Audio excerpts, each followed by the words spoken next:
Flash कार्डच्या सिरीजमधलं आपला पुढचा जो भाग आहे तो आहे फ्लॅश कार्ड औपचारिक पत्र. आता औपचारिक पत्र म्हणजे कार्यालयीन पत्र, ऑफिशियल लेटर्स. ही पत्र कार्यालयीन, व्यावसायिक स्वरूपाची असतात. मग इथं काय लक्षात ठेवायच्या आहेत गोष्टी आपण? तर सगळ्यात आधी पत्राच्या सुरुवातीला डाव्या कोपऱ्यामध्ये आपल्याला दिनांक टाकायचा आहे. त्यानंतर एक ओळ सोडून द्यायची आणि त्याखाली प्रति आणि त्या तला ऱ्हस्व वेलांटी असणार आहे आणि कॉमा असं लिहायचं आहे. त्यानंतर आपण माननीय लिहून आपल्याला ज्याला कोणाला पत्र पाठवायचं आहे त्याचं संपूर्ण नाव, त्याचा हुद्दा आणि त्याचा पूर्ण पत्ता लिहायचा आहे. त्यानंतर हे सगळं झाल्यानंतर एक ओळ सोडून द्यायची आहे आणि लिहायचा आहे विषय.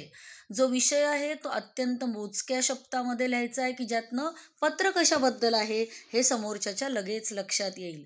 विषय लिहून झाल्यानंतर एक ओळ सोडून द्यायची आहे आणि त्याखाली लिहायचं आहे महोदय, कॉमा आणि हे लिहून झाल्यावर आपलं मुख्य पत्राचं लेखन करायला आपण सुरुवात करायची. हे लेखन विषयाला धरून मोजक्या शब्दात करायचं आहे. ज्या कारणासाठी पत्र लिहित आहोत त्याचा आशय आपल्याला तिथे थोडक्यात मांडायचा आहे. इथे सुद्धा आपल्याला 2 परिच्छेद करायचे आहेत. ह्या पत्रामध्ये इतर गोष्टी नको, घरगुती भाषा नको.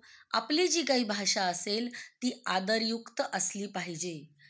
ह्या पत्राचा शेवट करताना डावीकडे पत्र पाठवणाऱ्याचा पत्ता तसेच ईमेल ID सुद्धा लिहायचा आहे आणि त्याचबरोबर पत्र पाठवणाऱ्याचा पत्ता लिहायच्या आधी वर आपल्याला लिहायचं आहे आपला विश्वासू.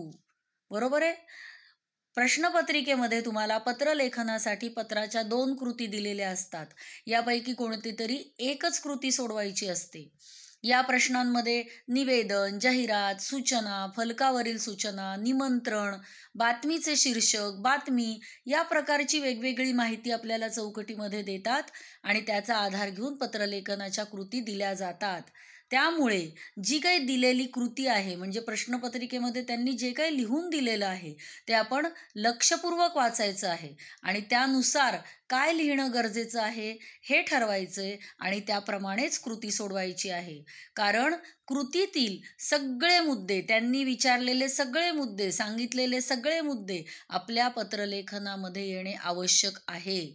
औपचारिक आणि अनौपचारिक ही दोनही पत्र लिहिताना पाकीट काढून पत्ता लिहिण्याची गरज नाही.